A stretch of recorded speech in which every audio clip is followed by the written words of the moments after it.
Welcome to the Windows Computer and Technology channel. And some people were talking to me about what I think about ads in the Microsoft Store. So here's an example where you have, apps, and of course there's this square here. You see here that there's one that says ad.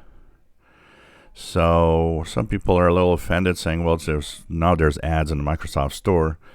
I'm not, because first of all, it's a way for app creators to get some visibility.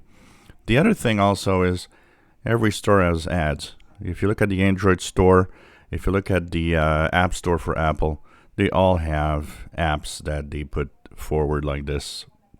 So for me, it's not a problem, and it's fine. Where I have a problem is when they place them within Windows itself.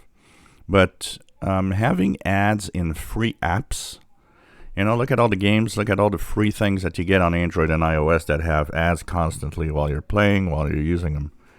It's part of the game, and for that, I don't have a problem really, because unless when they're really intrusive and really heavy, there's just way too much. It isn't too bad, as long as it's reasonable.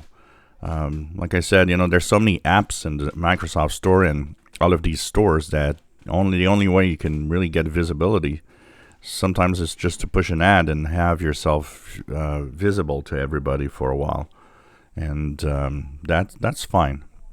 Like I said again, really it's within Windows. When you have if in the start menu they start telling me, well, you should have Candy Crush, yeah, okay, that shouldn't be there. Not in an operating system, but within the Microsoft Store or an app, I got no problem with that.